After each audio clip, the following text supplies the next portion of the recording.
안녕하세요. 예, 오늘 마스크 쓰는 게 문제가 아니고 제가 오늘 강단에 서야 되는가 안 서야 되는가 또 고민이 됐습니다. 지난 한 달 거의 병원 생활을 좀 많이 했어요. 저의 그전에 눈에 뭐가 생겼다 그러는데 그게 종양이었어요. 그래서 악성은 아닌데 수술로 눈꺼풀 째고 이만한 눈동자보다 약간 작은 혹을 꺼냈거든요. 그래서 그 치료 받는데 좀 시간이 걸렸었고, 근데 지금은 아주 그 전보다 눈이 더 예쁘게 나왔어요. 네, 그 쌍꺼풀 라인으로 찢어가지고 별로 이렇게 속쌍꺼풀로 별로 이렇게 좀 그랬는데 좀 잘 나와서 좀 다행이긴 한데.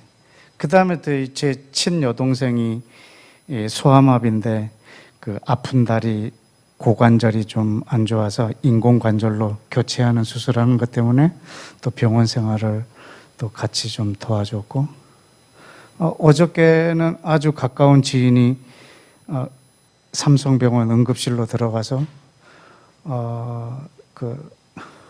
자궁 수술을 갑자기 하시게 됐어요. 그래서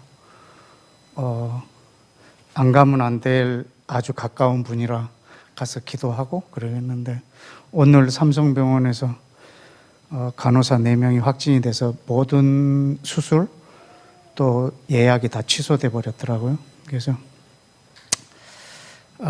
그 친구들이 빨리 또 퇴원하고, 그래서 제가 또 어제 병원에 갔다 온 터라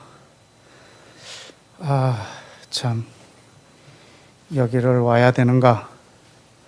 그래서 들어오자마자 저 골방에서 그냥 짱 박혀 있다가 마스크 쓰고 이렇게 하고 있으니까 최대한 저랑 기도할 때는 소리 내지 말고 기도하시고, 그래서 좀 답답해도 목소리 괜찮나요? 예. 저는 마스크 하면 목소리가 어떻게 될까 하고 걱정했는데 여러분이 다 들을 수 있다고 하니까 다행입니다. 또 우리 목사님이 과거 얘기를 해서 순간 이렇게 막 회상이 됐어요. 목사님 뵌 지가 10년이 더 됐나요? 20년, 맞아요. 20년 가까이 되는.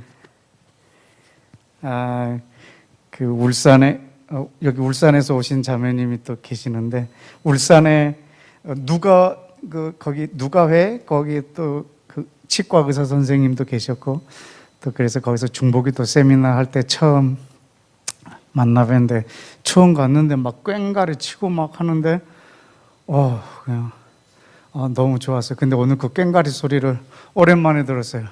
우리 현수 전도사님의 꽹가리 소리는 성령이 충만한 꽹가리 소리예요. 그 소리가 들으니까 갑자기 손혜성 목사님도 떠오르고 그랬었어요. 예. 또 덕분에 우리 김철기 목사님 만나서 이렇게 오래 이렇게 동역하고 그 교회에서 다들 만나 뵀었는데, 저를 선교사로 파송한 교회가 있어요. 그 교회도 울산에 있어요. 그 집회에 참석하신 목사님인데, 그래서 아주 목사님인데 맨 앞에 양말 안 신고 앞바다리로 앉아갖고요, 얼마나 설교를 방해하는지. 그래서 이 교회도 한 몇 년간 골방에만 있다가 이 교회에 또 그 치과 의사가 계셨어요. 그래서 목사님 한 번만 이 세미나에 오게 달라고 해서 한 2년 만에 그 골방에서 온 성도들하고 다 같이 맨 앞에 앉은 거예요. 목사님이 맨 앞에 한가운데 앉고, 말이 끝나면 두 손 부들부들 떨면서 한 10대 분이 아멘! 아멘! 말을 끝내기가 싫은 거라 저 소리가 너무 너무 힘들어서 너무 설교를 방해하니까 끝나고 아는 척도 하기 싫은데 또 쫓아와 갖고 인사를 하시더라고요. 그래서 그분이 성함을 개명해 하셨어요. 그래서 이름이 성경나라예요. 그래서 오더니 안녕하십니까. 선교사님 말씀을 듣고 가지고 너무 좋습니다. 막 그러면서 저는 성경나라입니다 그러더라고. 예? 성함이요? 예, 성경나라입니다. 그래서 제가 하도 가짜나서 예, 저는 하나님 나라입니다 그랬어요. 예. 그랬더니 자기가 하나님 나라를 찾는 중이었대. 그래가지고 그 교회 이제 파송하는 선교사로서의 또 그런 인연이 되기도 했어요. 그 역할을 얼마 전에 돌아가신 손혜성 목사님 교회에서 다 이루어진 일인데 이렇게 소천하셔서 저는 저보다 나랑 나이가 별 그렇게 차이 안 나는 줄 알았는데 몇 살 안 나는 줄 알았는데 10살이나 차이 나시는 분이셨더라고요. 이 강단에 서신 분 중에 벌써 2분이 돌아가셔서 귀하신 분이 빨리 데려가신다고 해서 저는 별로 안 귀하려고 굉장히 지금 애를 쓰면서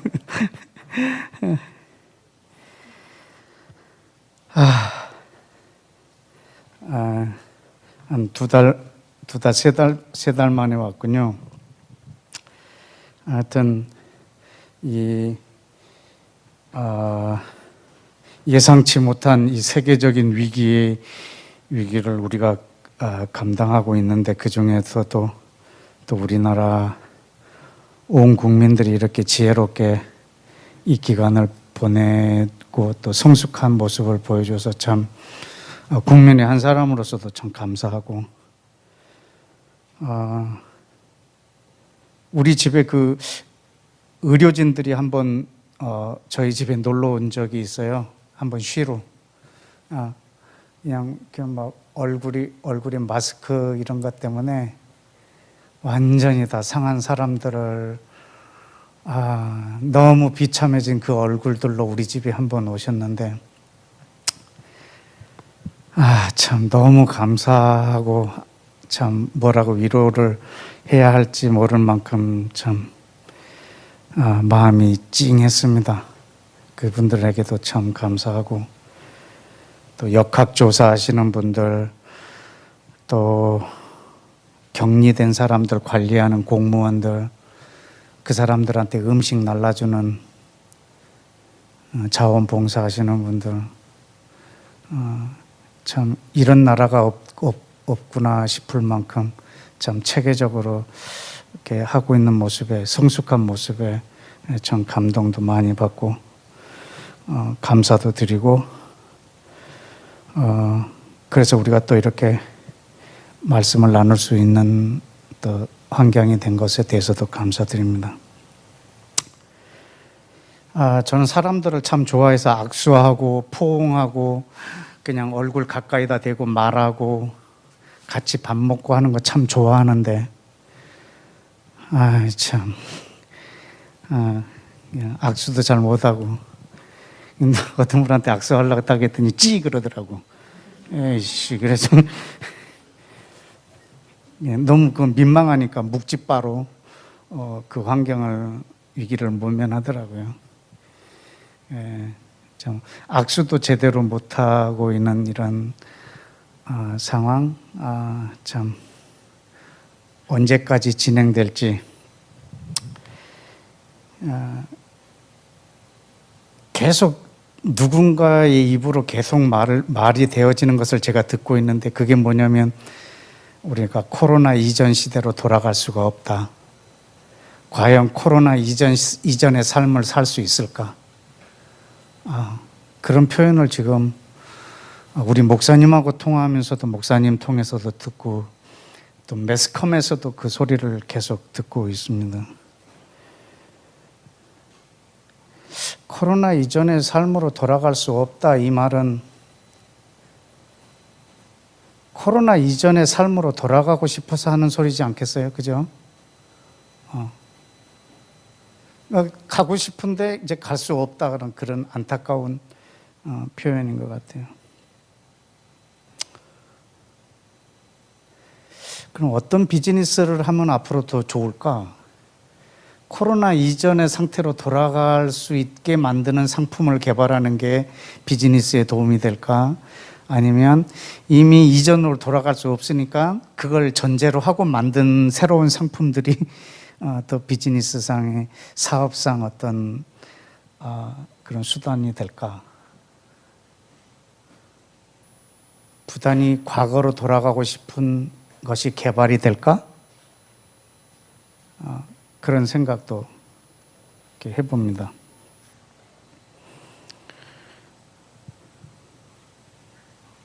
이렇게 큰 변화가 너무 큰 변화, 제2차 세계대전보다 더 큰 전쟁, 더 큰 변화를 이야기하고 있는 이때라 우리가 이것을 깊게 고찰하지 않을 수가 없습니다. 이걸 위해서 기도하고 또 하면서도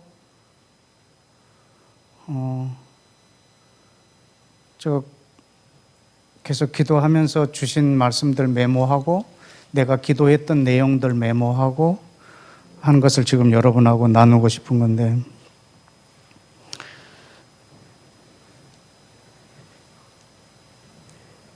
여러분 그 포스트 모더니즘이라는 말을 들어보셨나요? 예. 그거는 사실은 일반인들한테는 별로 그렇게 다가오지 않는 단어일 수도 있어요. 그런 어떤 사상, 예술, 철학, 그런 사람들한테는 포스트 모더니즘의 이 분기점이 굉장히 크거든요. 탈근대, 어떤 예술가의 어떤 형식 파괴, 건축가들에게는 건축 양식의 파괴, 도구마와 그 형식의 틀에서 벗어나는 모든 게 상대적인, 그래서 내가 주체가 되는 그런 모든 것을 파괴하는 그런 사상적, 문학적, 예술적, 철학적 그런 대변혁이거든요. 포스트 모더니즘은. 근데 그거는 뭐 일반 장사하는 사람들은 별로 느끼지도 못해요. 그 단어의 심각성을, 그 다음에 그 중요성을.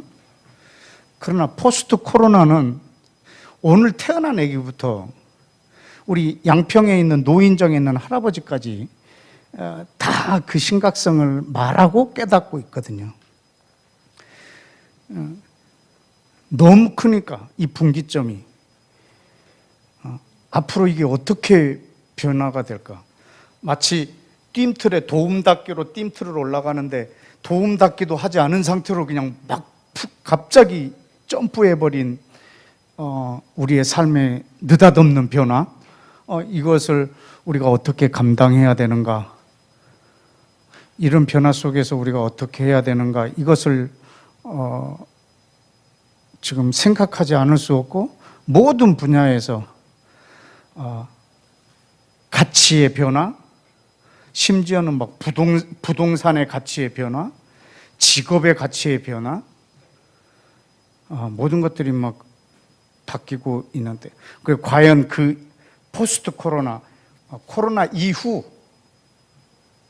이후에 이전의 삶과 이후의 삶의 어떤 큰 분기점을 이 바이러스의 감염에 두고 있는 지금 이 시대거든요. 그래서 저는 한편으로 또 생각을 해봤습니다. 성경에서 이렇게 엄청난 큰 변화가 일어났던 시기가 언제였던가? 이거는 뭐 내가 선택하는 분기점이 아니거든요.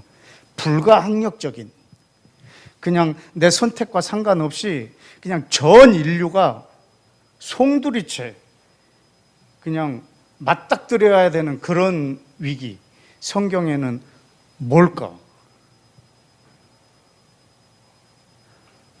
그냥 단순한 어떤 큰 재앙 이 정도가 아니라 그 전으로 되돌이킬 수 없는 사건. 그건 아담의 타락입니다. 아담과 하와의 타락은 그 전으로 전혀 되돌이킬 수 없습니다. 그럼 또 하나의 사건이 있겠죠? 어떤 사건일까요? 그 이전으로 전혀 되돌릴 수 없는, 되돌아갈 수 없는 사건. 뭘까요? 예수와의 재림, 예수와의 다시 오심. 그때는 그 이후에는 그 이전 삶으로 되돌릴 수가 없겠죠. 그 타락은 성경 저 앞에 나오고 그분의 다시 오심은 저 성경 끝에 나오는데, 그럼 그 사이에는 어떤 일이, 과연 그 이전의 삶으로 되돌아갈 수 있는 그것이 어떤 것이 있을까? 이전의 삶으로 되돌릴 수 없는 삶, 그 사이에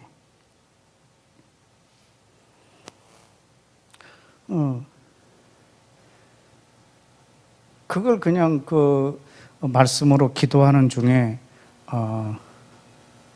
깨달은 것을 여러분하고 나누고 싶습니다. 그것은 예수와의 오심과 성령님의 오심이에요. 여러분, 예수와의 오심과 성령님의 오심은 두 개의 사건으로 나타나지만 실제로는 이 두 사건을 우리는 하나로 봐야 돼요. 왜냐하면 예수와의 오심은 성령님을 오시게 하려고 오신 거예요. 성령님의 오심은 예수와께서 하신 일을 계속 이어가려고 오신 분이세요. 그래서 예수와의 오심과 성령님의 오심은 다른 사건이 아니라 한 사건이에요. 실제로 구약에서 예수와의 오심에 대해서 말할 때 약 10%는 초림을 얘기하고 나머지 90% 아니 90 몇 프로 그 이상은 예수와의 마지막에 오심, 재림을 말하고 있는 것이 대부분이거든요. 그러나 그 사이에 예수와께서 오신 이유, 그건 우리를 구원하심, 또 죄 사하심 이런 것들도 있지만 아주 큰 그분의 오심의 목적의 이유를 하나 들자면 그건 성령님을 이 땅에 오시게 하시기 위해서, 그분이 승천하신 이유는 성령님을 이 땅에 보내시기 위해서 오신 거예요. 그래서 이 두 사건을 우리는 하나로 이렇게 보고 있는 거예요. 자, 근데 되게 중요한 게 있어요. 이전으로 되돌아갈 수 없다라고 하는 이걸로 보면 이건 굉장히 타락과 재림과는 조금 차이가 있는 것 같아요. 그러나 구약 성경에서부터 예수와께서도 분기점을, 예수와가 이 땅에 오심을 분기점으로 두시는 게 아니라 성령님의 오심을 그 분기점으로 두고 계세요. 우리 지난번 석 달 전에 여러분하고 나눴던 말씀 중에 성령과 그리스도의 몸에 대해서 나눌 때도 뭐라고 말했냐면, 우리는 시편 104편을 한번 인용한 적이 있는데 한번 열어볼까요? 시편 104편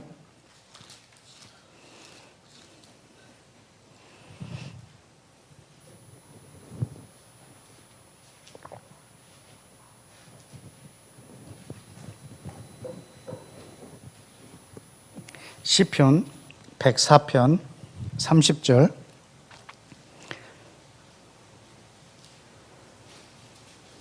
(28절부터) (29절까지는) 사람이 어떻게 지어졌고 어떻게 타락했고 결과가 어떻게 됐다고 써 있습니다. 그래서 그들을 30절에 다 같이 주의 영을 보내어 그들을 창조하사 지면을 새롭게 하시나이다. 성령님을 우리 가운데 보내어서 이 모든 만물을 새롭게 창조하시고 그 다음에 온 땅을 새롭게 하신다는 거예요.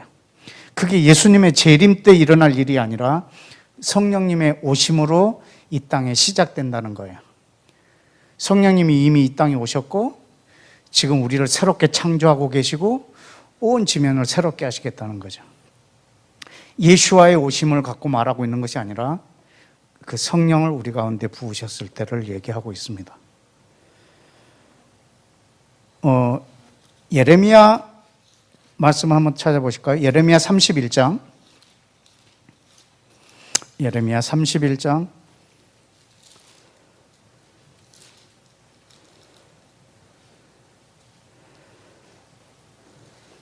31절.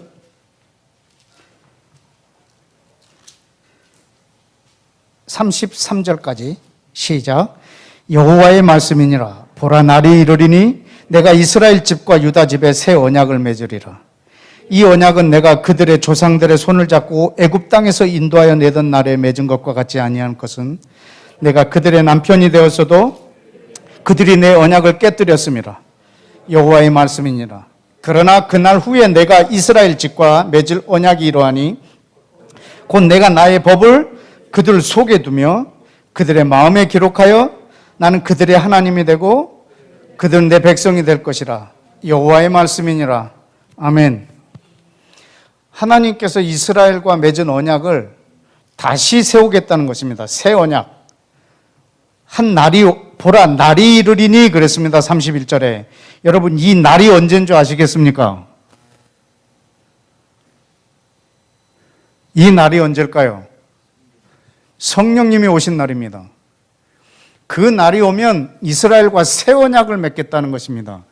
그것은 이스라엘 백성을 애굽 땅에서 데리고 나올 때 모세를 통해서 그들과 맺은 그 언약하고 다르다는 거예요. 그때 그들의 언약은 내가 그들이 남편이 되었는데도 그들이 이 언약을 저버렸다는 거예요. 그러나 그 날이 오면 내가 언약을 새롭게 새 언약을 맺겠다는 것입니다. 그것이 바로 성령님이십니다. 성령님이 내 안에 오심으로 그 법을 내 안에 두고 내 마음에 기록하시겠다는 것입니다. 여러분, 다음 주 금요일이 무슨 날인 줄 아십니까?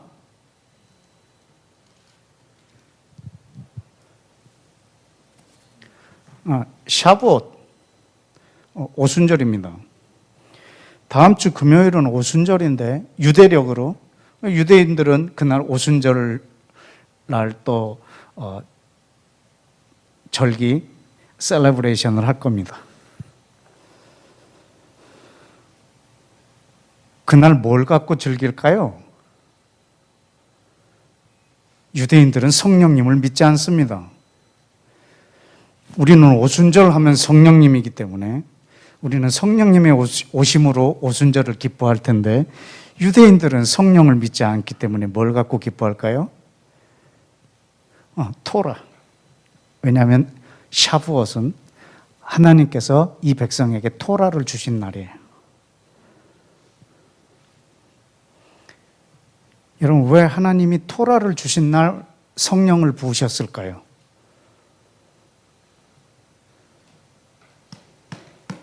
이 예레미야 31장의 배경 때문에 그렇습니다.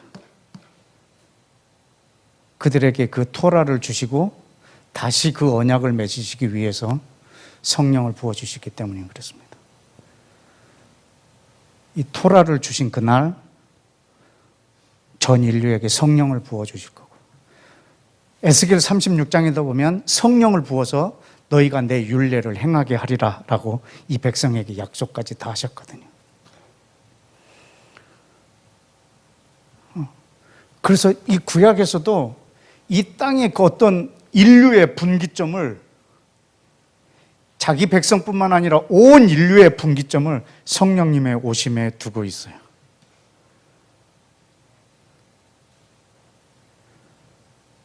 타락과 재림 사이의 말입니다. 큰 사건.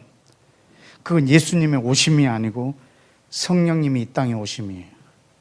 물론 예수와의 오심이 엄청나게 큰 전 인류의 AD와 BC로 나눌 만큼 중요하게 여기고 있습니다. 그러나 예수와의 자신도 그 분기점을 성령님에게 두고 계십니다.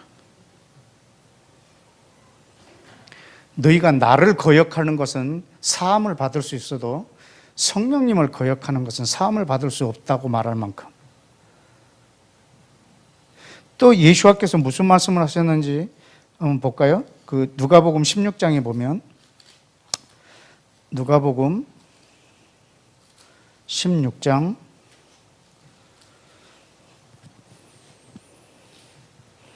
16절,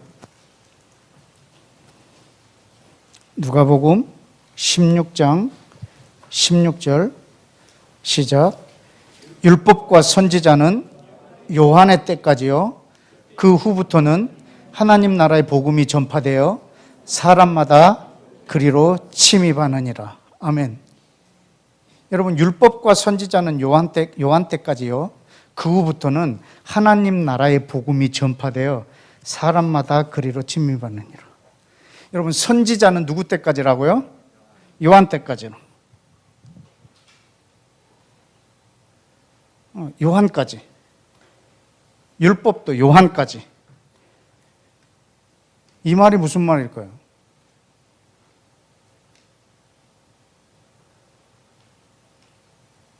여러분, 코로나가 제일 처음에 우리나라에 발생했을 때 코로나 확진자 넘버 1, 넘버 2, 넘버 3 쭉 가다가 31번까지 왔어요. 그 다음부터는 넘버링이 안 됩니다. 하루에 500명, 하루에 900명 나오니까. 누가 650번이고 누가 651번인가. 넘버링을 할 수가 없어요. 왜냐하면 온 땅에 퍼져버렸으니까. 선지자 모세, 사무엘, 이사야, 예레미야, 에스겔, 다니엘, 호세아, 요엘, 아모스, 오바댜, 요나, 미가, 나움, 학개, 스바랴, 학개, 말라기까지. 그 다음에 요한. 그 다음부터는 성령님이 오시면, 여러분, 민수기 11장에 있는 말씀 아세요? 모세가 여호수아에게 했던 말, 네가 나 때문에 질투하고 있구나. 나만 하나님의 신에 감동되어 말해야 되는 줄 알고. 여호수아야, 하나님께서는 그 신 성령을 모든 사람에게 부어주셔서 다 선지자 되기를 원하시느니라. 민수기 11장에 있는 말씀이에요. 여러분, 요한 때까지는 순서를 밟을 수 있습니다. 그러나 그 이후에 성령님이 오시면 모든 사람이 선지자의 노릇을 할 건데, 이게 예수와가 갖고 계신 우리의 또 분기점입니다. 분기점.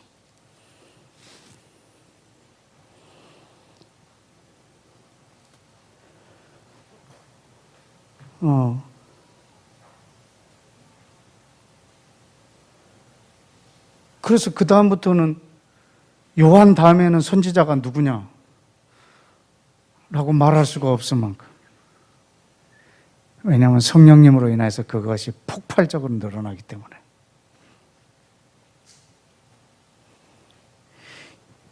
여러분, 예수와의 일생만 갖고도 얘기해 볼까요? 이분의 33년의 일생. 이분의 33년의 일생 중에서 분기점이 언제일까요? 몇 살 때? 몇 살 때? 30세 때. 왜 거기가 분기점이 될까요?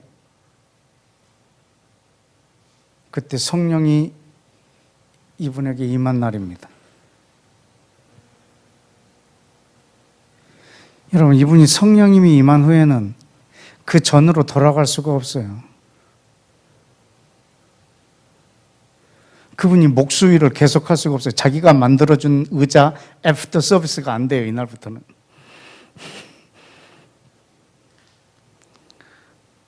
그것을 우리는 공생애라고도 얘기합니다. 그 시점을. 예수와의 생애에 있어서도. 누가복음을 펼쳐놨었으니 4장을 한번 볼까요? 누가복음 4장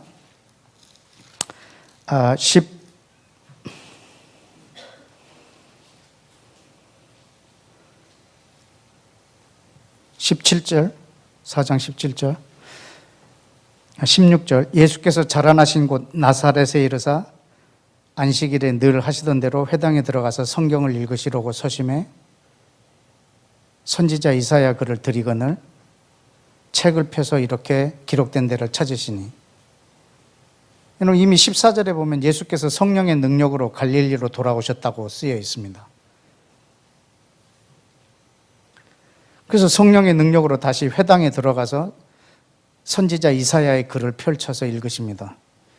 18절에 주의 성령이 내게 임하셨으니 이는 가난한 자에게 복음을, 그리고 기름 부으심을, 포로된 자에게 자유를, 눈먼 자에게 보게 함을, 주의 은혜의 해를 전파하게 하려 하심이라. 주의 성령이 내게 임하셨으므로, 주의 성령이 내게 임하셨으므로 이 하나님의 나라의 일들이, 이 역사가 시작된다는 거죠. 성령이 내게 임하셨으니 이 하나님의 나라의 일이 이 땅에 시작된다는 거죠. 여러분, 성령님은 하나님 나라의 일을 이 땅에서 행하시는 분이세요. 예수님을 통하여서.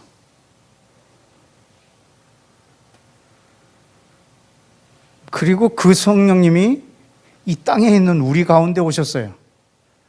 그래서 그 예수님이 하신 일을 계속하게 하시는 거예요. 같은 일도 할 거고 더 큰 일도 하게 하실 거고. 왜냐하면 이 성령님은 이 땅에서 하나님의 나라를 이루어 가시는 분이시기 때문입니다.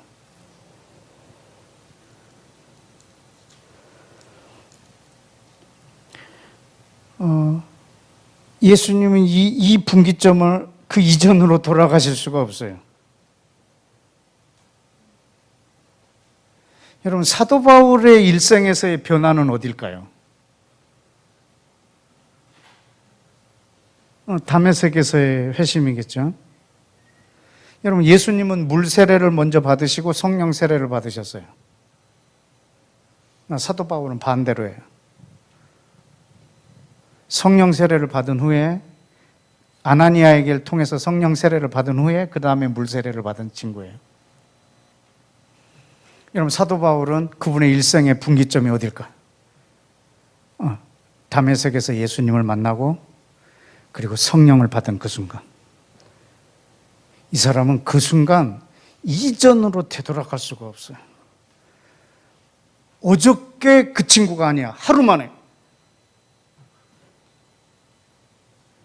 그래서 사람들이 전부 다 자기를 속이고 있다고 생각합니다. 이 예수 믿는 사람들을 다 잡으려고 자기도 예수님을 믿는 척 한다고 다 오해를 했던 거예요. 그만큼 확 갑자기 바뀌었고 그 이전으로 되돌아갈 수가 없어요. 사도 바울이 말이죠.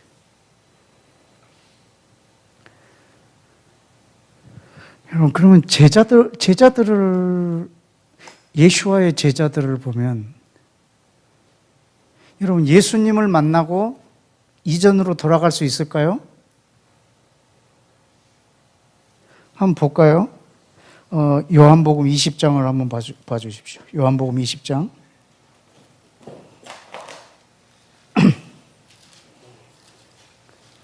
요한복음 20장.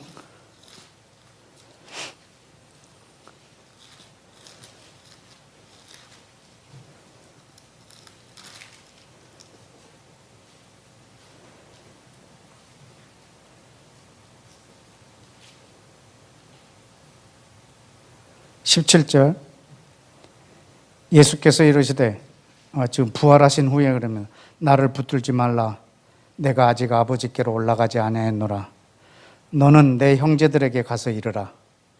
내가 내 아버지 곧 너희 아버지, 내 하나님 곧 너희 하나님에게로 올라간다 하라 하시니, 막달라 마리아가 가서 제자들에게 내가 주를 보았다 하고 또 주께서 자기에게 이렇게 말씀하셨다라고 한 것을 다 말해줬어요. 21절에 볼까요? 21장 3절에 시몬 베드로가 에이, 나는 물고기나 잡으러 갈란다 그런 거죠. 여러분, 베드로예요. 예수님을 3년 내내 따라다닌 수제자예요. 그리고 예수님이 부활했다는 소식도 들었어요. 그리고 이전으로 돌아가는 거예요. 물고기 잡으러. 낚시광이죠? 이 정도면. 여러분, 예수님을 만나도 이전으로 돌아갈 수 있어요. 이 제자들이 언제 이전으로 못 돌아갈까요? 성령님을 만난 후에는.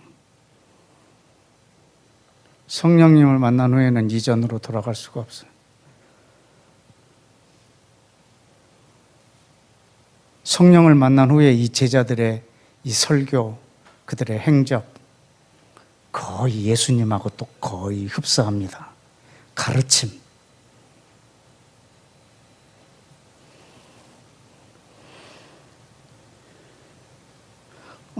예수와 사도 바울 제자들의 이들의 개인의 삶에서도 보면 그 분기점, 이전으로 돌아갈 수 없는 분기점은 성령님의 오심이에요. 구약에서도 그 분기점을 성령님의 오심에다 두고 있고요. 예수와도 성령님의 오심에다 그 분기점을 두고 있어요. 마태복음 12장을 한번 열어보실까요? 마태복음 12장.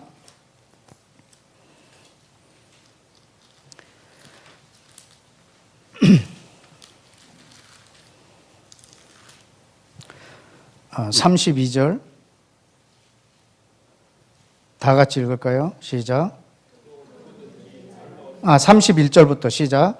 그러므로 내가 너희에게 이르노니 사람에 대한 모든 죄와 모독은 사하심을 얻되 성령을 모독하는 것은 사함을 얻지 못하겠고 또 누구든지 말로 인자를 거역하면 사하심을 얻되 누구든지 말로 성령을 거역하면 이 세상과 오는 세상에서도 사하심을 얻지 못하리라. 아멘. 인자를 거역하면 사함을 얻을 수 있답니다. 예수와를 거역하면 사함을 얻을 수 있어요. 예수와를 만나고 본래 이전으로 돌아가도 사함을 얻을 수는 있습니다. 그러나 성령님을 거역하면 그 사람은 방법이 없어요. 왜일까요? 지금 예수와 성령께서 이 땅에 지금 이미 오셨어요. 지금 2000년 동안 계세요. 하나님 나라를 위하여서. 내가 이분을 거역하면 나는 이미 멸망을 당한 자예요. 그래서 이 세상과 오는 세상 둘 다 망한 사람이에요. 예수님을 거역하는 사람은 사함을 받을 수 있어요. 그리고 예수와는 이 땅에서 그런 거절을 받으러 오셨어요. 그러나 성령님은 전혀 거절을 받으시지 않으려고 오셨어요.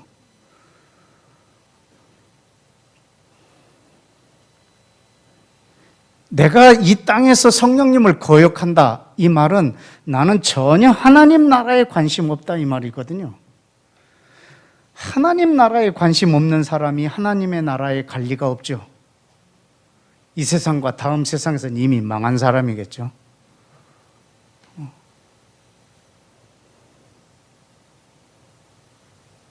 28절에 예수와께서 뭐라고 하셨죠? 시작.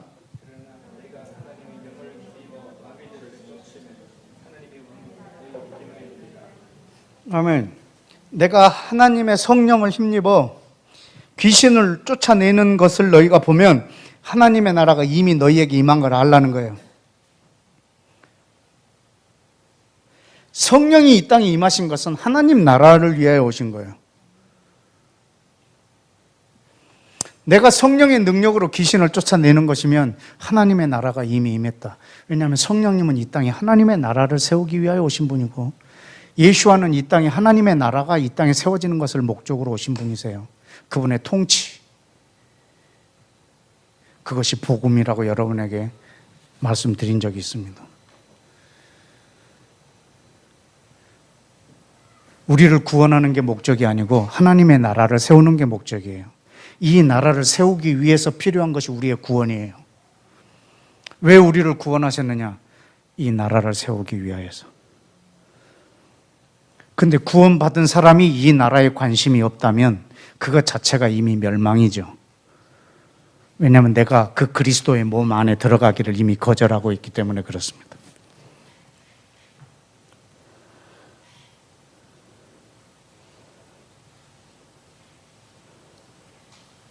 성령님을 거역하는 것, 이거는 거역한다? 그 성령님을 어떻게 거역하지? 라고 말할 수 있겠지만 사실 성령님을 거역한다는 것은 나는 하나님의 나라에 아무 관심이 없다, 이 말과도 뭐 다를 바가 없는 말인 것 같습니다.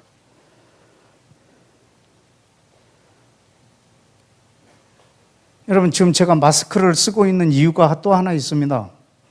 뭐 여러분에게 혹시나 안 좋은 바이러스를 옮길까 봐 쓰고 있기도 하지만 제가 마스크를 쓰고 있는 이유가 또 하나 있습니다. 그건 저한테 어떤 믿음이 있기 때문입니다. 코로나19라고 이름하는 바이러스 존재를 믿고 있습니다. 저는 코로나19라고 하는 바이러스의 존재를 분명히 있다고 믿고 있기 때문에 마스크를 쓰고 있습니다. 만약에 내가 있다고 믿지 않는다면 저는 아무리 모든 사람들이 난리 법석을 피워도 나는 마스크를 안 쓸 겁니다. 내 주변에 무슨 걸린 사람도 없고 보이지도 않고 코로나 걸린 사람도 보지도 못했고 근데 뭐하러 이런 걸 쓰고 다녀? 라고 나는 믿지 않는다면 나는 이걸 안 쓸 거야. 그러나 내가 마스크를 쓰고 있는 이유는 바이러스 존재를 확실하게 저는 있다라는 것을 믿고 있기 때문에 이걸 쓰고 있는 겁니다.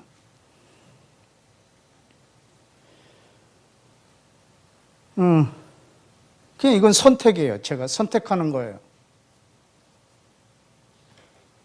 뭐 나는 그냥 신경 안 쓰고 살겠다. 그것도 선택하는 거예요. 근데 대가 지불이 좀 크겠죠, 그러면? 내가 선택하는 거니까.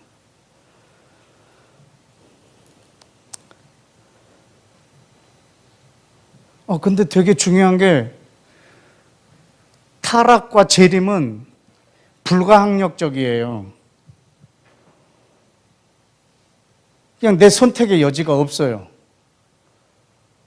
아담의 첫사람의 범죄로 난 죄인이 돼버렸고 두 번째 사람의 오심으로 나는 전혀 다른 세상에 들어갈 수밖에 없어요. 그건 내가 선택할 수 있는 영역이 아니에요. 그러나 주님께서 이 시대에 우리한테 선택의 여지를 줬습니다. 날마다 이 성령님과 동행할 건지 안 할 건지에 대한 것은 여러분의 선택입니다. 성령님은 보이지도 않습니다. 내가 성령님을 무시했다고 해갖고 중환자실에 들어가는 것도 아니고 내가 성령님과 동행하지 않았다고 해서 인공호흡기를 끼는 것도 아니고 내가 성령님을 인정하지 않는다고 해서 길바닥에서 팍팍 쓰러지는 것도 아니고 내가 성령님을 인정하지 않는다고 해서 사망하는 것도 아닐 겁니다.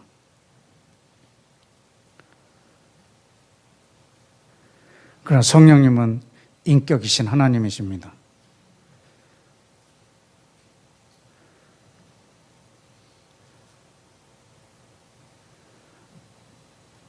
바람도 보이지 않는다라고 예수와께서도 말했습니다. 바람은 소리는 있는데 어디서 와서 어디로 가는지 모른다. 그런데 바람의 움직임 때문에 바람이 있다라는 것을 알게 된다. 성령의 사람도 이와 같다 라고 말씀하신 것도 있습니다.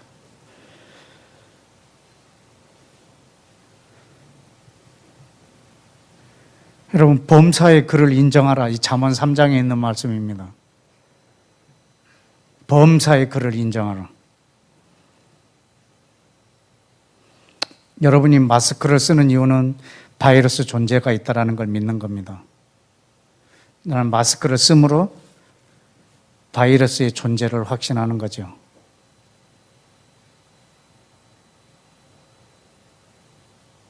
마스크를 보고 바이러스를 인식한다는 거죠. 모든 사람들이 우리를 보고 또 성령님을 인정하게 될 것입니다. 성령의 사람이 그와 같다고 했으니까 말이죠.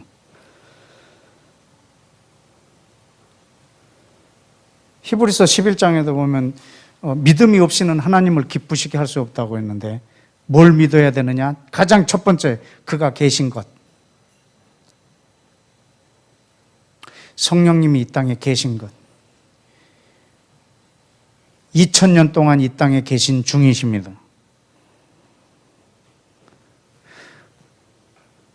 여러분 저 신학교 때 배웠던 건데요. 성령님의 별명이 뭔지 아세요? 삼위 중에 성령님의 별명. 신데렐라. 언니 둘은 잔치 가고 얘만 남아. 천덕꾸러기. 하나님하고 예수님은 너무 많이 찬양하고 막 하는데 성령님은 인정도 안 해줘. 그냥 물건이야, 물건. 능력. 바람. 그냥 물질 같은 거지. 내가 막 쓸 수 있는 어떤 것. 위급할 때 나에게 도움을 줄 수 있는 어떤 것. 여러분, 그러나 성령님은 하나님이십니다.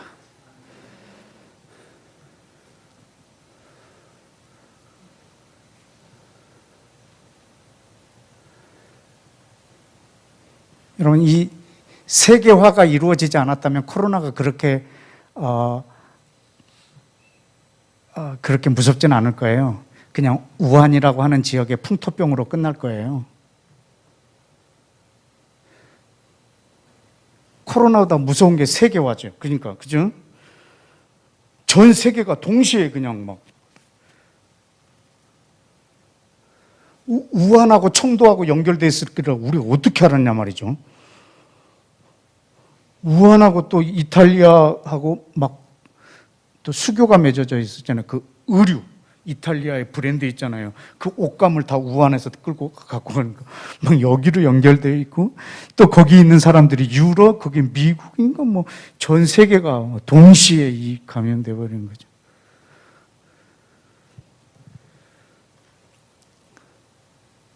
여러분, 성령님이 안 계시다면 어떤 현상이 일어났을까? 예수님은 그냥 부족신입니다. 야훼는 유대 민족의 부족신,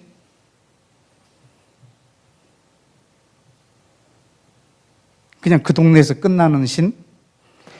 그러나 예수와께서 말합니다. 성령이 너에게 임하시면 예루살렘, 온 유대, 사마리아, 땅 끝까지 이 하나님의 나라가 전파되고 예수와가 증거된다고. 그 성령님의 동역자들이 바로 여러분들이십니다.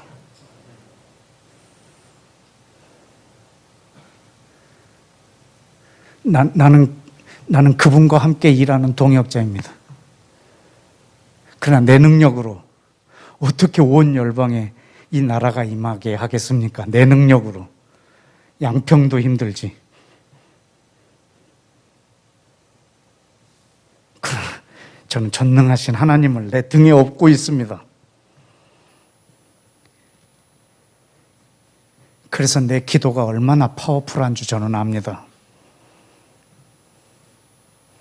내 작은 행동 하나가 얼마나 파워풀할 거라는 걸 저는 믿고 있습니다. 왜냐하면 내 뒤에는 그 전능하신 하나님이 계시기 때문에.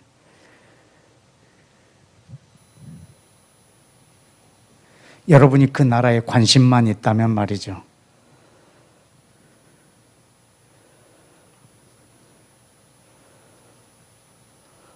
지금 우리가 하고 있는 이 표현을 성경에서 똑같이 표현해 놓은 장면이 하나 있어요. 한번 볼까요? 고린도후서 5장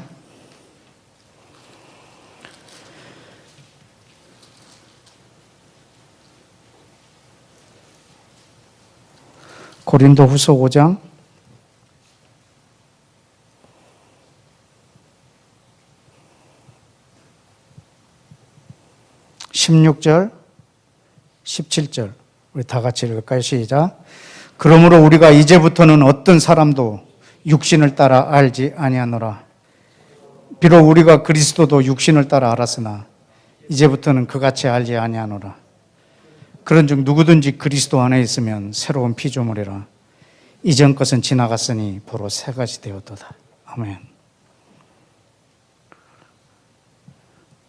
그리스도 안에 있으면 새로운 피조물이라. 여러분이 어떻게 그리스도 안에 들어왔고 그리스도가 내 안에 들어왔죠? 성령으로. 예수와께서 요한복음 14, 15, 16장에서 계속 말하잖아요. 그날에는 네가 내 안에, 내가 너희 안에. 아버지가 너희 안에, 네가 아버지 안에. 아버지가 내 안에, 내가 아버지 안에. 그날에는 이 세 장은 예수와께서 성령님을 우리 가운데 소개하고 계시는 장입니다. 아주 중요하다고 지난번에도 마르고 닳도록 얘기하고 끝냈던 거 기억합니다. 여러분이 성령님에 대해서 알고 싶으시면 요한복음 14, 15, 16장을 아주 많이 묵상하십시오. 그날에는 네가 그리스도 안에, 그리스도가 네 안에. 누구든지 그리스도 안에 있으면 새로운 피조물이라. 이전 것은 지나갔으니 도대체 이전으로 돌아갈 수가 없다라는 거죠. 이전 것은 지나갔으니 보라 새 것이 되었도다.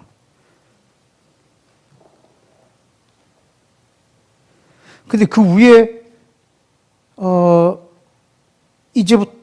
이제부터는 어떤 사람도 우리가 육신을 따라 알지 아니하노라. 그리스도도 육신을 따라 알았으나 이제부터는 그같이 알지 아니하노라.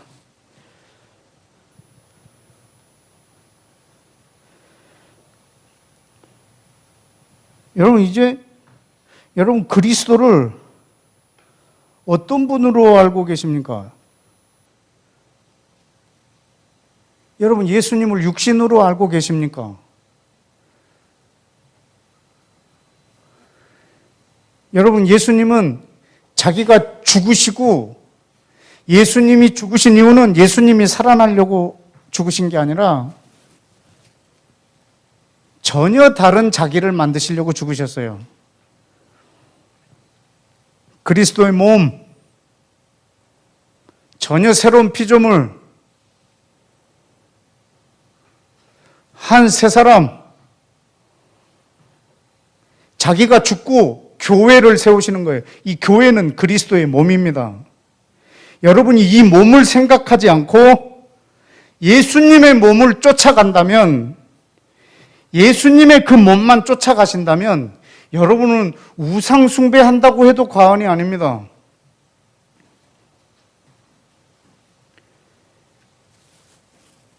예수님의 몸이 이 땅에 오셨고 우리는 그분을 따르고 그분의 몸이 다시 오실 걸 저도 믿습니다.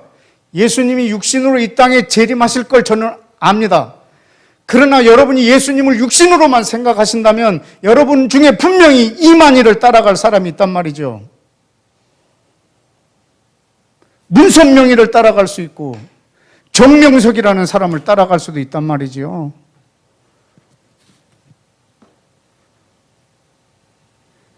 우리는 그분을 육신으로 알지 않습니다. 그분은 우리 모두는 그리스도 안에서 전혀 다른 피조물이 되었습니다. 하나님의 나라,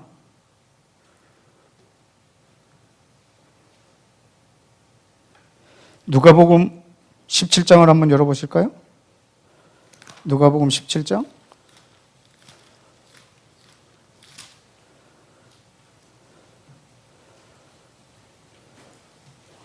20절. 바리새인들이 하나님 나라가 어느 때에 임합니까? 묻거늘. 하나님의 나라가 어느 때에 임합니까? 묻거늘. 예수와께서 이렇게 대답하십니다. 하나님 나라는 볼 수 있게 임하는 것이 아니요 여기 있다 저기 있다고 못하리니 하나님 나라는 너희 안에 있느니라. 여러분, 하나님 나라는 철저하게 사람에게 임하는 나라입니다. 코로나 바이러스도 사람으로 옮기기도 하지만 문고리, 무슨 쇠, 다른 사람이 만졌던 어떤 것, 어떤 공간, 노래방 안에 묻혀있던 파편, 이런 것들로 옮길 수 있습니다. 그러나 하나님의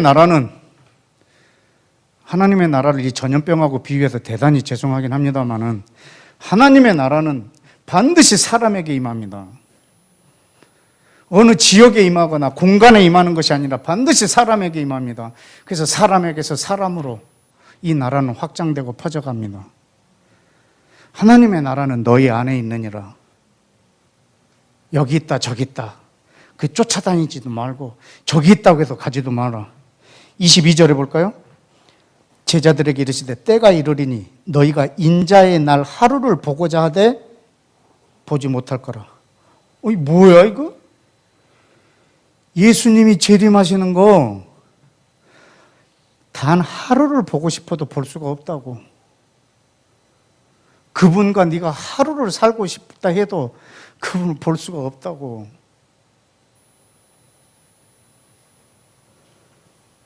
그러니까 사람이 너희에게 말하되 23절 여기 있다 저기 있다 하리라. 그러나 너희는 가지도 말고 따르지도 말라. 번개가 하늘 아래 이쪽에서 번쩍여서 하늘 아래 저쪽까지 비침같이 인자도 자기 날에 그러하리라.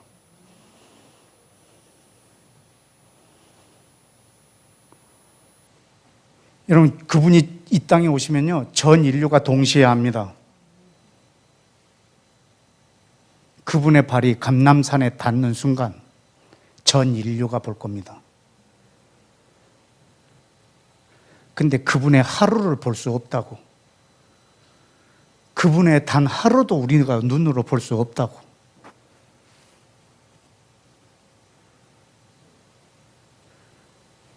저 노인네로 저 손 벌벌 떨고 있는 저 이만희를 그 메시아라고 따르는 저런 걸 안 볼,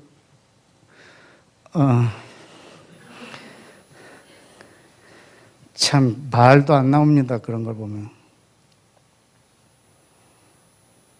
어째서 이런 일이 벌어질까요?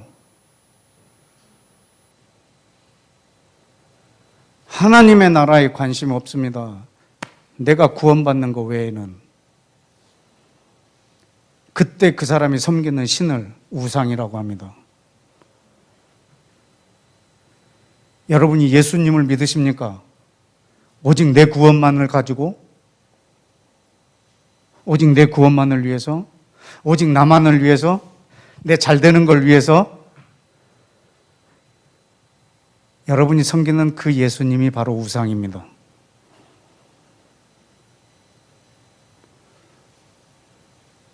예수님을 믿는다는 것은 성령님의 인도함에 순복하는 겁니다. 성령님의 인도함에 순복한다는 것은 예수님의 제자가 된다는 말입니다. 성령님에게는 관심이 없습니다. 왜냐하면 하나님의 나라에 나는 관심이 없으니까. 오직 나한테 관심이 있으니까. 14만 4천에 내가 들고 싶으니까. 그래서 따르죠. 그렇게 따르다 보니 어떤 자가 자기가 메시아라고 하면 수십만 명이 몰린다는 거죠. 30만 명 가까이 이만희를 따르고 있는 것을 난 최근에 알았습니다. 코로나 때문에. 그렇게 많이 따라간다는 걸. 나는 몇 명 되겠지 했거든요. 저는 그게 충격이었습니다, 사실은. 그것도 그냥 어중이 떠중이 신자가 아니고요. 각 교회에서 가장 하나님의 말씀을 사모하는 자들이 가는 곳인 거예요. 뭐 때문에 그 말씀을 사모했는데? 오직 나? 그래서 내가 섬기는 예수?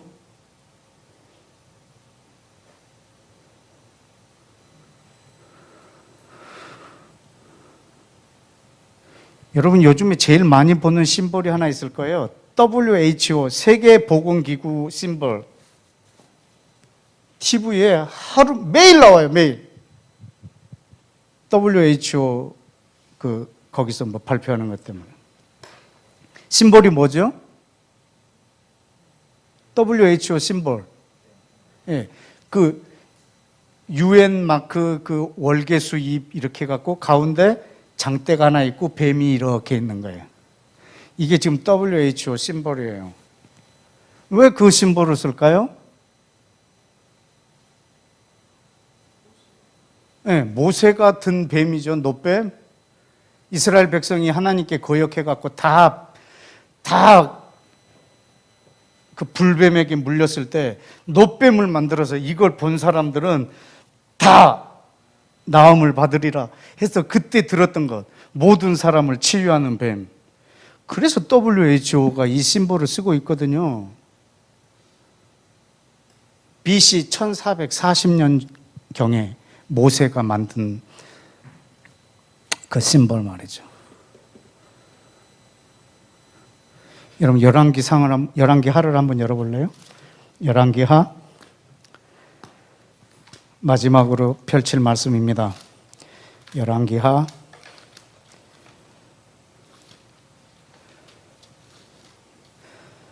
18장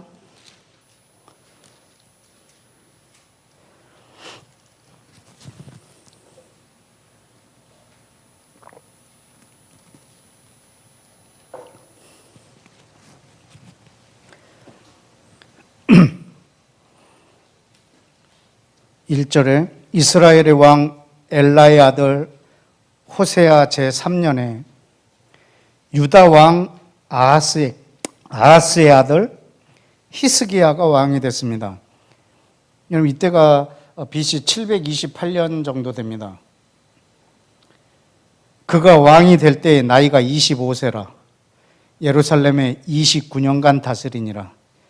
그의 어머니 이름은 아비요 스가랴의 딸이더라. 히스기야가 그의 조상 다윗의 모든 행위와 같이 여호와께서 보시기에 정직하게 행하며 그가 여러 산당을 제거하고 우상을 깨뜨리고 아세라 목상을 찍어버리고 모세가 만들었던 놋뱀을 이스라엘 자손이 이때까지 분양하고 있었던 것을 부셔버렸어요. 그리고 그 이름을 느후수단이라고 말했어요. 느후수단이라는 말은 놋조각이라는 말이에요. 이름을 놋조각이라고 한 거예요. 이스라엘 백성들이요, 저 놋뱀을 1440년 BC부터 728년간 약 700년 동안 섬겼단 말이죠. 그거를 찍어버렸다고. 그리고 이름을 놋조각이라고 만들어 놓은 거예요. 너희들이 섬긴 이 신이 놋조각이라고.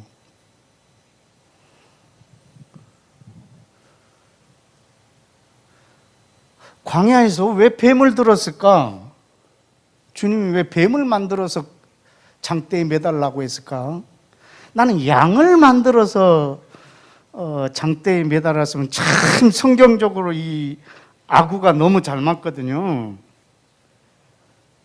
죄 때문에 죽을 저 사람들이 이 십자가에 매달리는 어린 양 때문에 다 치유함을 받는다. 이게 너무 아름답게 맞는데 왜 뱀을 들었을까? 모릅니다. 저는 알아서 하는 말이 아니라 그냥 의문스러워서 하는 말이에요. 그냥 내 생각을 말하는 겁니다. 전혀 신학적이지 않습니다. 잠깐 보고 치아라 그 말이지. 딱 한 번 보고 버리라는 거지. 딱 딱 그때 외에는 의미 없단 말이지. 근데 그거를 700년간 섬겼단 말입니다. 얼마나 수호신으로 섬겼겠습니까? 그걸 히스기야가 700년 만에 제거합니다.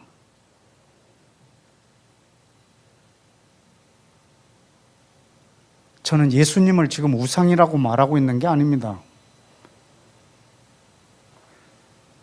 여러분이 예수님을 그 노뱀처럼 여기고 계시다고 하면 여러분에게 예수님이 우상이라는 말이죠. 십자가가 우상이라는 말이죠. 여러분이 예수님을 믿으신다면 여러분 성령님과 함께 그분이 이 땅에서 하셨던 일을 계속하셔야 할 것입니다. 여러분은 예수님과 동행하시는 삶을 사셔야 할 것입니다. 예수님이 이 땅에서 하셨던 일을 우리가 계속해야 할 것입니다. 예수님은 내 수호신 정도가 아니고 나를 구원하신 목적으로만 이 땅에 오신 분이 아니고 우리에게 성령을 보내주셔서 예수님이 누군지를 알게 해주셨고 그분을 육체로 여기지 않고 유기적인 그리스도의 몸으로 알게 하셔서 이 땅에서 하나님의 나라를 살고 그 나라가 이 땅에 든든히 세워질 때 이런 그 자체가 종말입니다. 종말은 끝이라는 말이 아니라 완성됐다는 말입니다. 지금 이미 이 땅에는 종말이 시작된 겁니다. 예수와께서 오심으로 말미암아. 그래서 완전해질 때 그때를 종말이라고 합니다. 끝에 막 이 땅을 다 막 심판하고 불로 멸하고 사람을 막 그렇게 하는 그런 끝을 말하는 것이 아니고 하나님의 나라가 이 땅에 편만해지는 그때를 말합니다.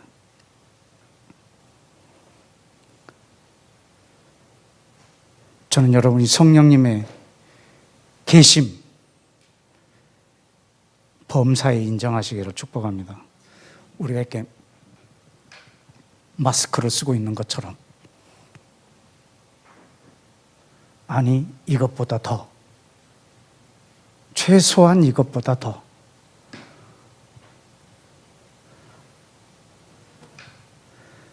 지난 부활절 때 뭘 할까 하다가 크리스찬 무비 중에서 내 인생 영화가 하나 있어요. 부활이라는 영화. 지난번에도 그 영화 얘기 한번 과거에 한 것 같은데 거기에 그 로마의 호민관이 예수님의 제자들하고 함께 그 부활하신 예수님의 행적을 같이 쫓아다니는 그런 영화인데 저한테 인생 영화입니다. 여러분들도 한번 인터넷으로 볼 수 있으면 한번 보십시오. 정말 너무 감동적입니다. 그 마지막에 그 로마의 군인 그 호민관이 예수님의 그 행적을 다 경험하거든요. 그 부활하신 것도 자기가 목격하고 밤에 예수님이 혼자 바위에 앉아 있으니까 몰래 가갖고 그 예수님한테 또 자기가 궁금했던 거 질문도 하고 병자도 고치는 거 보시고 그리고 마지막 장면이 어느 한 식당에 가서 음식을 한 번을 먹고 음식값으로 자기 로마 군인의 그 권위 있는 반지를 빼서 음식값으로 줍니다. 그리고 떠나면서 하는 말이 내가 저분을 만났으니 이전으로 돌아갈 수가 없다. 그게 이 영화의 마지막 장면이었거든요.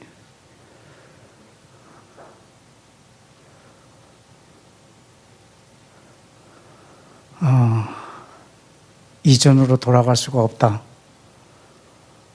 근데 그거는 불가항력적으로 못 돌아가는 게 아니고요. 여러분이 선택하셔야 되는 거예요.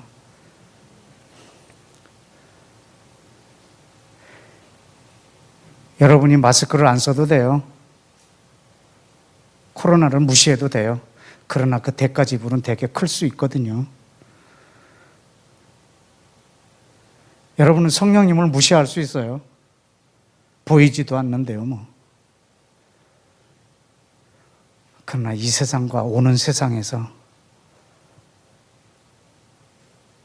끝나요.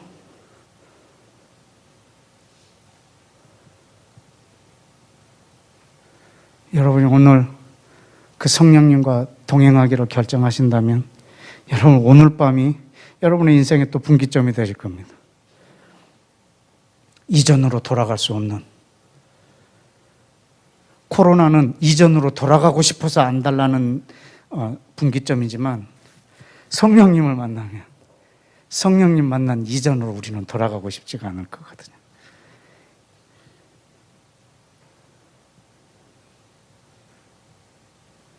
여러분, 저와 함께 예수와가 이 땅에 오신 목적, 성령님이 이 땅에 오신 목적, 그 목적이 여러분의 목적과 같아서 날마다 동행하고 그분의 이 땅의 계심이 여러분에게 아주 강력한 동역이 되고 여러분에게 강력한 삶의 전환이 되시기를 예수와 이름으로 축복합니다. 함께 기도하겠습니다.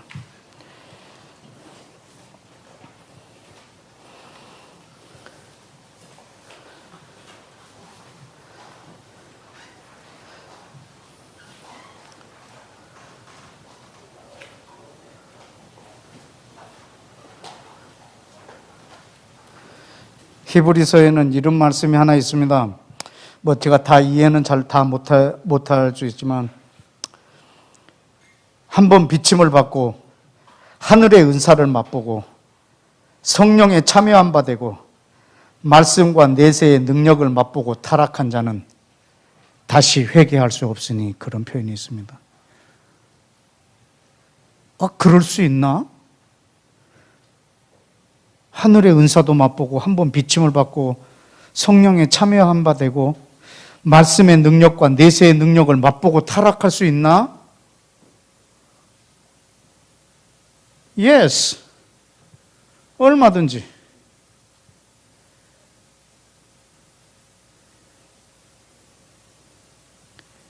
얼마든지.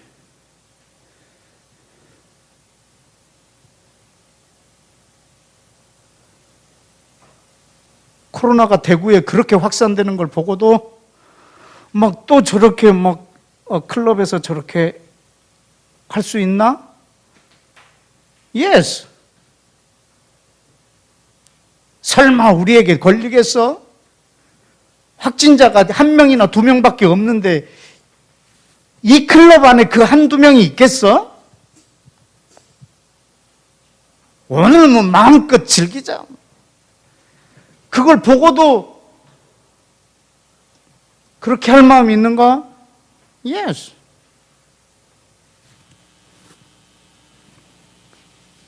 그건 선택하는 거죠. 아니, 이렇게 엄청난 하나님의 능력을 맛보고도 타락할 수 있는가? 얼마든지.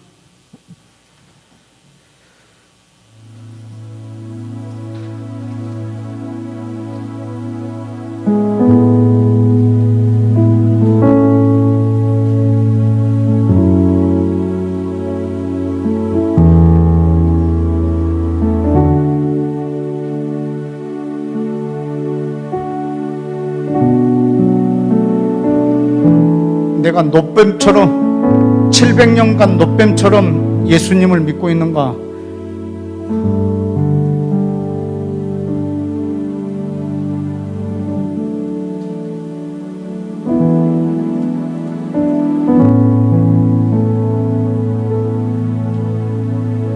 내가 그 성령님을, 하나님 나라를 위하여 이 땅에 오신 성령님을 이 땅에 오시게 하고자 고난을 받으셨던 예수와의 그 고난을 내가 헛되게 하지 않았는가? 그렇게 내세의 능력도 맛보고 성령님께 동참한 바 있지만 타락할 수 있는가? Yes. 근데 그 사람은 돌이킬 수가 없답니다.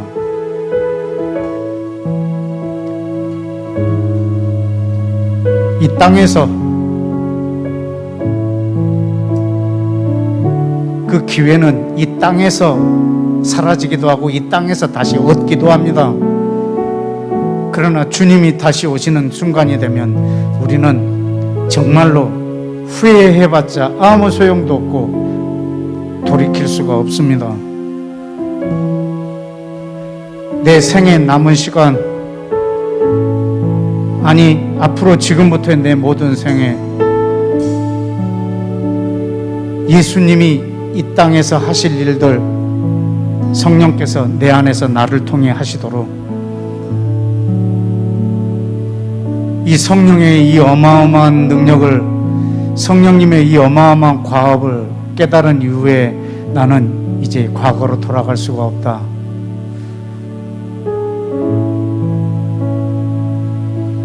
나는 이전으로 돌아갈 수가 없다.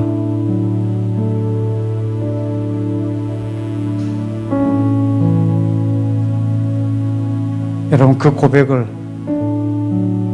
코로나가 창궐하고 있는 이때 여러분이 주님께 좀 고백하기를 원합니다. 다 같이 시작하겠습니다.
이 시간에 여러분의 하고 계시는 일, 여러분의 직업을 바꾸라고 말하고 있는 것이 아닙니다. 성령님이 임하시면 여러분이 갖고 있는 직업에 더 충실하셔야 합니다. 여러분에게 있는 그 자리 더 신실하게 지키셔야 할 것입니다.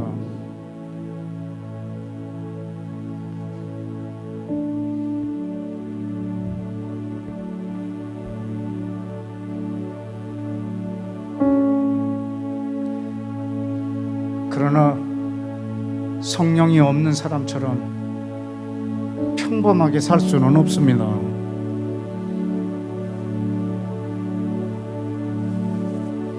세상 사람들이 사는 목적과 방식과 그 삶을 대하는 내 태도가 똑같을 수는 없습니다.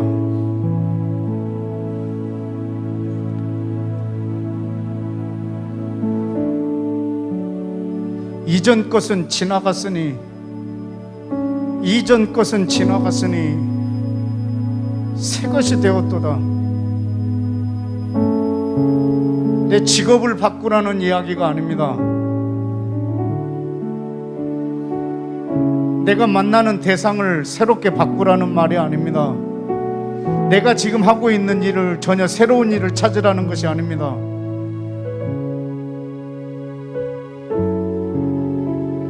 그러나 내가 하고 있는 모든 일, 내가 만나는 모든 만남, 내가 종사하는 모든 직업, 그 안에서 성령님과 동역하며 성령님께서 이 땅에 오신 목적을 나와 동일하게 하라는 것입니다. 하나님, 이 세상에서 사는 사람들하고 똑같은 그런 평범한 자가 아니라 그리스도 안에서 전혀 다른 존재로, 전혀 평범하지 않게 하나님의 나라를 사는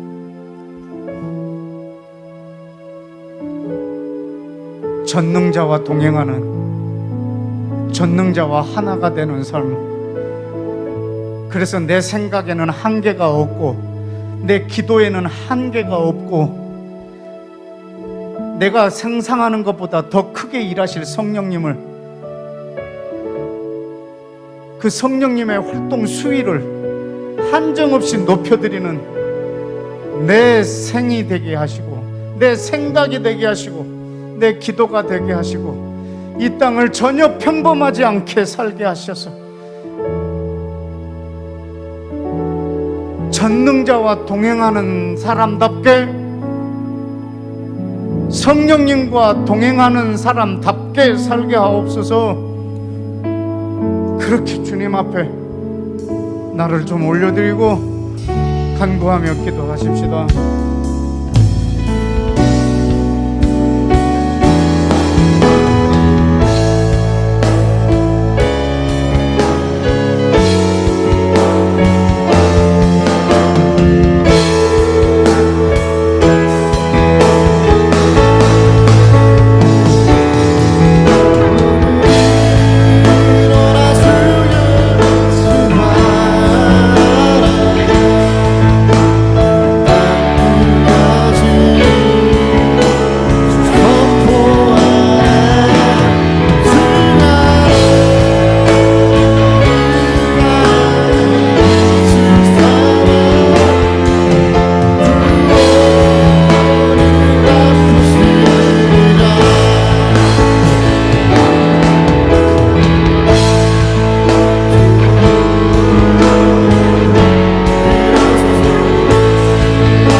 그럼 마지막으로 한 가지만 기도하고 마치겠습니다.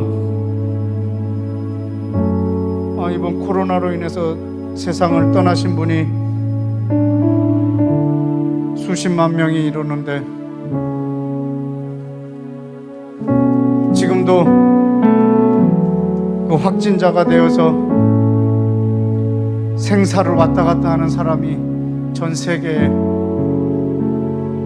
그 숫자보다도 더 많을 텐데,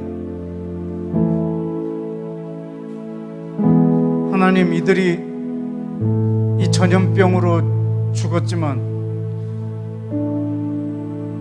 그들이 살아서 한 일보다 이들이 죽어서 한 일이 더 크게 해주셔서, 코로나가 지나간 그 자리에 그 나라마다, 그 지역마다, 그 가정마다 주님, 그 핏값으로 하나님의 나라가 가정에, 그 지역에, 그 나라에 주님 임하게 하여 주옵소서. 주여, 저들의 죽음을, 그리고 이 인류의 죄악을 긍휼히 여겨주사 하나님의 나라가 임하는 씨앗이 되게 하여 주시고, 성령님, 이 코로나가 전 세계를 뒤흔든 만큼 흔들리지 않는 하나님의 나라가 이 땅에 세워지게 하여 주옵소서. 우리 다 같이 주여 한번 외치고 기도하겠습니다.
성령님을 인정하지 않으며,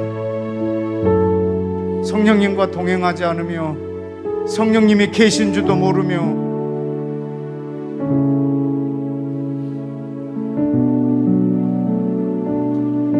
보이지 않는 분이라고 그분을 무시한 채 예수님을 믿는, 나의 수호신처럼 예수님을 믿는 오직 나의 구원을 생각하며 오직 나의 구원만을 가지고 신앙생활을 하는 그런 우상숭배 같은 내 삶이 되지 아니하도록 아버지, 우리를 정결케 하여 주옵소서. 내 마음에 있는 노뱀을 제거하게 하시고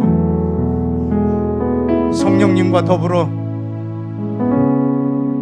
예수와가 이 땅에 하시고자 하셨던 일들을 성령님과 더불어 같은 일도 할 것이고 더 큰 일도 감당하게 하시며 기독교인으로서가 아니라 예수와의 제자로서 이 세상을 사는, 종교인이 아니라 예수의 제자의 삶을 사는 우리의 삶이 되게 인도하여 주옵소서. 아버지, 오늘 밤 또한 그리스도 안에서 새로운 피조물이 되었으니 이전 것은 또 나에게 지나갔습니다. 전혀 이전으로 돌아갈 수 없는 그런 삶을 매 순간 겪게 하여 주옵소서. 매 순간 새롭게 하사, 아침마다 새롭게 하사 어젯밤으로 돌아가지 않게 하시고 밤마다 나를 새롭게 하사 오늘 낮으로 돌아가지 아니하도록 주님, 나를 새롭게 하시고 날마다 내 삶에 예수와의 장성한 분량에까지 자라도록 이끌어 주옵소서. 성령님, 오늘 밤에 초청합니다. 환영합니다. 오십시오. 당신은 하나님이십니다. 당신은 인격이신 하나님이십니다. 내가 영원히 찬양해야 될 하나님이십니다. 성령님, 당신은 나의 주님이십니다. 성령님, 나의 왕이십니다. 성령님, 나의 아버지이십니다. 성령님, 내가 영원히 사랑해야 할 당신이십니다. 성령님, 사랑합니다. 성령님, 환영합니다. 나를 예수학교로 인도하여 주옵소서. 내가 가는 길과 예수아가 오는 길을 같게 하여 주옵소서. 내 삶을 인도하옵소서. 성령님이 하시고 싶어 하시는 일들 예수와 안에서 하셨던 것처럼 내 안에 충만히 오사 나와 또 몸된 그리스도의 몸을 통하여 그 나라를 완성하여 주시옵소서. 성령님이 이 땅에 계심에 감사합니다. 2000년 동안 묵묵히 계심에 감사합니다. 성령님, 감사합니다.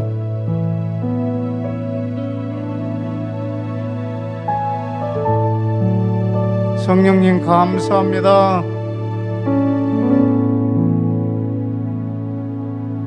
당신은 전능하십니다. 내 안에 계신 당신은 전능하십니다. 당신은 반드시 이 땅에 그리스도의 몸을 완성하실 것입니다. 하나님의 나라를 반드시 온 세상 가운데 세우실 것입니다. 이 모든 세상이 그리스도의 나라가 될 것입니다. 성령님 때문에 가능합니다. 성령님, 그 날을 속히 오게 하옵소서. 우리가 당신과 동역하기를 원하오니 오늘 밤에 이전으로 돌아가지 않는 삶을 허락하여 주옵소서. 예수와 이름으로 기도했습니다. 아멘.